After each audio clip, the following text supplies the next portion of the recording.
मैं आपको सुना रहा हूं अपनी मंडली की सदस्य अंकिता चौहान की लिखी कहानी वो हमसफर था। आज फिर मेरी रात चांद की पहरेदारी करते गुजर गई थी, जैसे सिया के जाने के बाद अक्सर मेरी रातें गुजरा करती थीं। दम तोड़ती हुई, खामोशियों को थोड़ा और खामोश करती हुई। मैंने खिड़की से बाहर नजर डाली। सूरज आसमान पर गुलाबी रंग से तस्वीर खींचने में लगा था, लेकिन मेरी जिंदगी की तस्वीर के मानो सब रंग फीके पड़ गए थे। मेरी नजर कमरे की दीवार पर टंगे एक कोलाज पर ठहर गई, जिसमें मैंने अपने अतीत के जीते जागते लम्हे सहेज रखे थे। ये तस्वीरें ही तो थीं जो मुझको जीवित होने का एहसास करवाती थीं।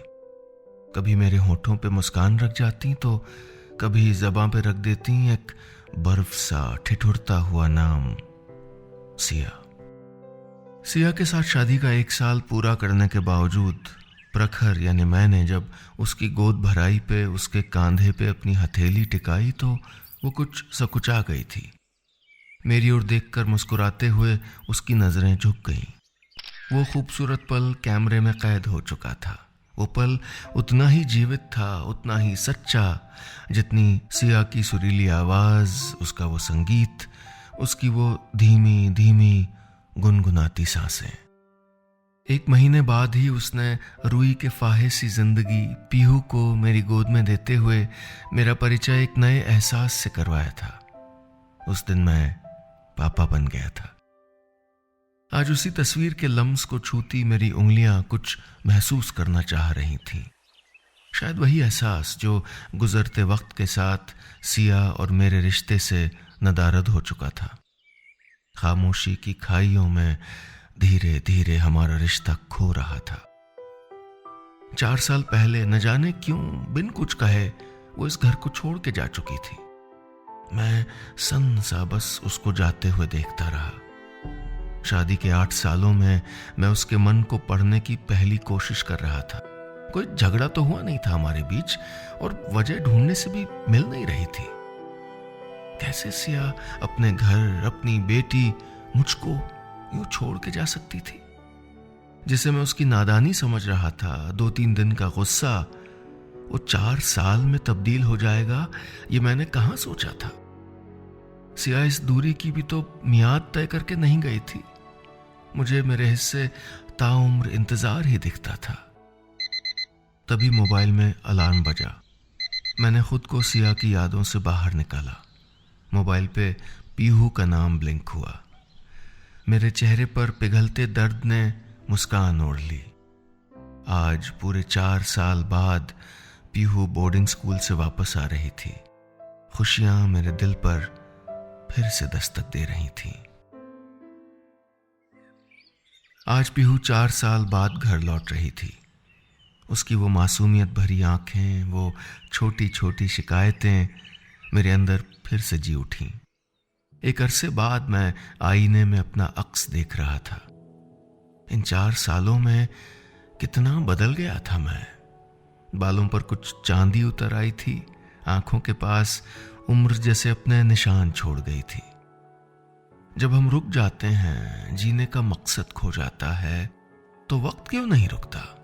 क्यों घड़ी की सुइयां उन लम्हों को हमारी उम्र में जोड़ देती हैं जो हमने जिए ही नहीं, बस किसी तरह गुजार लिए थे।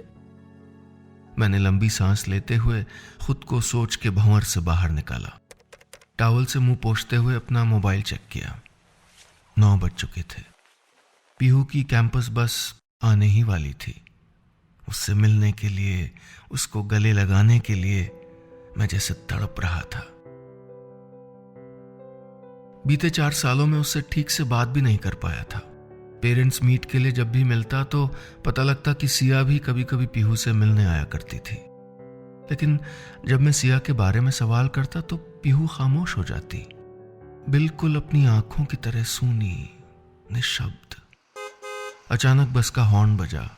मैंने खुद को अतीत से वर्तमान में खींचा और तेज कदमों से कमरे से निकलकर मेन गेट से गार्डन एरिया तक पहुंचा और देखा कि पीहू भारी बैग को दोनों हाथों से खींचने की कोशिश कर रही थी। मेरे पैर जम से गए। उसने मुझे आवाज तक देना जरूरी नहीं समझा था। थोड़ी देर बाद हम अपने डाइनिंग एरिया में थे। सामने तेज आवाज में टीवी चल रहा था। फिर भी हमारे बीच खामोशी गूंज रही थी। इस बीच पीहू ने न तो कुछ पूछा मुझसे, न ही कोई शिकायत की, लेकिन कई सारे सवाल थे मेरे मन में। लेकिन पीहू की आंखों में तैरता बस वो एक सवाल मुझको बेचैन कर रहा था, जिसका जवाब तक मेरे पास नहीं था। सवाल जो सिया को लेकर था, सवाल जो एक रिश्ते के वजूद को लेकर था, सवाल कि पीहू उस गुनाह की सजा क्यों भुगत रही है जो उसने किया ही नहीं। गुनहगार तो कोई और था, शायद वक्त या फिर मैं। आज मुझे पीहू के प्रिंसिपल की कही बात याद आ रही थी। पे more attention, I think she is not doing well emotionally. Emotionally? मैं साइकोलॉजी का प्रोफेसर था और मुझे नहीं पता होगा कि शी इज ऑल राइट और नॉट। उस दिन तो झुंझला गया था, लेकिन अपने स्टूडेंट्स को मन की थियरी समझाने वाला प्रोफेसर आज रिश्तों की इक्वेशन में उलझ चुका था। एक और रात सामने खड़ी थी, सन्नाटे से भरी, उतनी ही सर्द, उतनी ही बोझिल जितनी बेमकसद हो चुकी मेरी सांसें। मैं घर की लाइटें बुझाते हुए बेडरूम में आ गया। सिया के जाने के बाद जब भी इस कमरे में घुसता तो उसकी यादें मेरे वजूद से लिपट जाया करती। जब भी इस बिस्तर पे लेटता तो उसकी नर्म बाहें जैसे मेरा तकिया बन जाती। जब सिया मेरे पास थी तो उसकी उंगलियां मेरे बालों में लगातार चलते हुए न जाने कहां से सुकून तलाश कर लाती थी। पूरे दिन की भागदौड़ के बाद जो थोड़ा बहुत समय उसके साथ गुजरता वो मेरा ही होके रह जाता। उसकी जिंदगी में क्या चल रहा है मैंने कभी जानने की कोशिश ही नहीं की थी। कमरे में रखा वो सितार क्यों धूल ओढ़े बैठा था, कभी पूछने की जहमत ही नहीं की। वही सितार जिसकी धुनों ने मुझे उससे मिलवाया था। पहली बार सिया से मैं एक इवेंट में मिला था। वो एक बड़ा सा ऑडिटोरियम था, अनजाने चेहरों से भरा हुआ, भीड़ होते हुए भी हर शख्स तन्हा, जिनमें एक मैं भी था। तभी एक आवाज सुनाई दी, घुंघरुओं सी बजती आवाज, जैसे समुद्र की लहरें रुक रुक कर तलवों पर गुदगुदी कर रही हूं। मैं उसे अपलक देखे जा रहा था। सिया अपने में खोई हुई थी और मेरी ही कविता पढ़ रही थी। ख्वाब भरी इन आंखों में आकर थमे जो नमी कभी, चूम लूं मैं इन पलकों को कि एक दर्द का रिश्ता तुझसे है। जब प्रोग्राम खत्म हुआ तो मेरी जिंदगी का नया अध्याय शुरू हो चुका था, जिसमें मेरे अलावा सिया भी थी। चंद मुलाकातों में उसने मुझको अपना बना लिया। उसकी गहरी काली आंखें, घुंघराले बालों से घिरा सांवला चेहरा, मेरा हर ख्याल उस पे आके ठहरने लगा। 5 महीने बाद हमने शादी कर ली। मेरा 1 रूम फ्लैट अब 3 BHK में बदल गया, जिसमें अपनी जमीन थी। उसकी जिद के अनुसार अपना आसमान भी था। शादी के 8 महीने एक खुशनुमा पल की तरह बीते। फिर एक दिन उसने मुझको आवाज दी, यहां आइए ना प्रखर, जल्दी। उसकी आवाज सुनकर मैं छत की ओर भागा। आज फिर कोई आफत बुला ली इस शैतान ने। सीढ़ियां चढ़ते हुए मन ही मन सोच रहा था कि ऊपर पहुंच के देखता हूं कि वो अपनी ही धुन में खोई हुई पूरी छत पे उछल कूद कर रही थी। क्या हुआ? मैं चाय पी रहा था और तुम ये क्या कर रही हो? बेबी को नुकसान होगा। मैं झुंझला उठा। देखिए ना, यहां बनेगा अपना गोल्ड रूम। उसने ये कहते हुए अपनी दोनों बाहें फैला दी और मैं उसके ख्यालों की दुनिया में अपना अस्तित्व, अपनी जगह धुंधली होते देख रहा था। सिया की इस गोल्ड रूम की फरमाइश को मैं कई दिनों से टाल रहा था। वो प्रेग्नेंट थी। मैंने सुना था कि इस दौरान होने वाली माएं अजीबोगरीब फरमाइशें करती हैं, कभी खट्टी इमली, कभी आइसक्रीम। लेकिन मेरी मुमताज अपनी शरारत भरी आंखों को मेरी आंखों में डालते हुए कह रही थी, छोटा सा ही सही, लेकिन घर में एक ऐसा कमरा तो होना चाहिए ना जो गोल हो, जिसमें रोने के लिए कोई कोना ना हो। कमरा जो एक पहिया सा लगे, गम और खुशियों के बीच दौड़ता हुआ, जिसमें ठहराव ना हो, चंचलता हो। बड़े बड़े झरोखे हों, हवाओं को बांधना न पड़े, जहां मैं अपनी आवाज को, अपने आप को महसूस कर सकूं। मुझे एक म्यूजिक रूम चाहिए प्रखर। सच कहूं तो मैं उसकी बातें सुनकर थोड़ा बेचैन हो गया था। जिस नन्ही सी जान ने अब तक जन्म भी नहीं लिया था, क्या अपने सपनों में इस कदर डूबी सिया उसको संभाल भी पाएगी? मैंने आंखें चुराते हुए उसको बाहों में भर लिया। कुछ लफ्जों के इर्द गिर्द बहाने बुनकर उसको अधूरा भरोसा दे दिया था। वो मेरी पहली गलती थी। हमारे रिश्ते की गिरह को ढीला करती मेरी पहली गलती। अब जब भी उन लम्हों को याद करता तो लगता कि उसकी मासूमियत को, उन नादान ख्वाहिशों को नजरअंदाज कैसे कर दिया मैंने। उसकी इन छोटी छोटी खुशियों में सिमटे उसके वजूद तक को संभाल नहीं सका। नहीं देख सका कि गोल्ड रूम उसका पागलपन नहीं, एक मासूम सपना था। शायद सुरों की वो दुनिया जहां सिया जिंदगी को करीब से महसूस करना चाहती हो। आज सिया के जाने के बाद अपने कमरे में औंधे लेटे हुए, हाथों पे चेहरे को टिकाए, पीहू की दिन ब दिन गुम होती मुस्कुराहट महसूस कर रहा था। वो अक्सर सपनों में कुछ बुदबुदाने लगती, कभी रोने लगती। साथ ही सिया के साथ बिताए सारे लम्हे आंखों के सामने घूम गए। आखिर गलती कहां हुई, किससे हुई? क्या एक शादी निभाना इतना मुश्किल था? प्यार तो था ना हमारे बीच, 8 साल साथ थे हम। क्या सब बेमानी था? मेरा गला रुंधाया। इसी कश्मकश में मैंने लैपटॉप ऑन किया, नेट पर नाम सर्च किया, सिया कौशिक। वो इन बीते 4 सालों में जानी पहचानी गायिका बन चुकी थी। आए दिन उसके कॉन्सर्ट मेट्रो सिटीज में होते रहते थे। खुश था मैं उसकी कामयाबी देखकर, लेकिन इतना भी नहीं कि वो सब भूल जाऊं जो मैंने पिछले 4 सालों में झेला था। सिया का ये नाम, ये पहचान जैसे कब्र पे बना था, और जो दफन हुआ था वो था हमारा रिश्ता। अपना अतीत दोहराते हुए मेरा मन बेचैन हो उठा। न जाने क्या सोचकर मैंने सिया के रीसेंट अपडेट्स चेक किए। 2 दिन बाद मैं मुंबई की एक आकाश छूती बिल्डिंग के सामने खड़ा था, और कुछ पलों के बाद सिया के फ्लैट के दरवाजे पर। दिल में एक आंधी सी चल रही थी। हथेलियां पसीने में भीगी थीं। आवाज जैसे गले में उलझ गई थी। मैं शब्दों को इकट्ठा कर रहा था। सिया से बात करना एक दिन इतना मुश्किल हो जाएगा, मैंने ये कहां सोचा था। मैंने आदत के अनुसार दरवाजे पे नॉक किया और किसी 16-17 साल की लड़की ने दरवाजा खोला।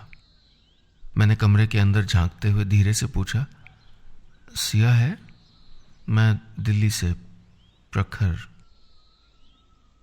दीदी कोई मिलने आया है दिल्ली से, उसने आवाज दी। सिया ने जैसे सुन के भी अनसुना कर दिया था। और कितने लोग थे उसकी जिंदगी में जो दिल्ली से मिलने आ सकते थे। मैंने सोचा था जब वो मुझको यहां देखेगी तो शायद मुझको गले लगा लेगी, अपनी शिकायतों से मेरा कॉलर भिगो देगी और मैं भी उसको अपनी बाहों में कस के थाम लूंगा। लेकिन उसका यूं मेरे नाम को नजरअंदाज कर देना मुझको वास्तविकता के धरातल पे ले आया था। जिस खाई को पाटने की मैं कोशिश कर रहा था वो और गहरी हो गई थी। मैंने यहां आके कोई भूल तो नहीं की? ये सवाल मेरे मन को कचोटने लगा। मैं वहीं दरवाजे पे खड़ा अपने अतीत की गुमनाम गलियों में खो गया। रह रह के वही लम्हा दिमाग में कौंध रहा था जब वो बिना कोई जवाब तलब किए अपना सूटकेस उठाकर घर से जा रही थी। उसकी आंखों में पसरी खामोशी हमारे 8 साल के बिखरे शादीशुदा रिश्ते की कहानी कह रही थी। आइए प्रखर। सिया की आवाज से मेरा ध्यान टूटा और कुछ झिझकते हुए मैं अंदर आ गया। मैं उसे अपलक देख रहा था। वो हल्के गुलाबी रंग की साड़ी में लिपटी थी। उसकी उठती गिरती नजरें जैसे मेरे अस्तित्व को नकार रही थीं। अचानक यहां? पीयू ठीक है ना? उसने पूछा।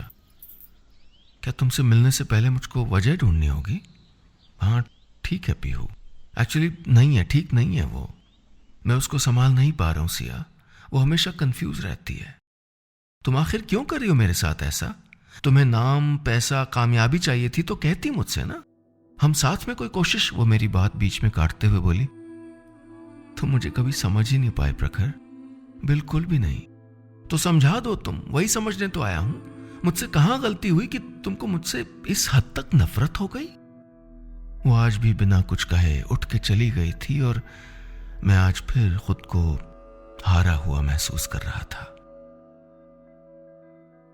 सिया की यही खामोशी मुझको पिछले 4 सालों से पल पल तोड़ रही थी।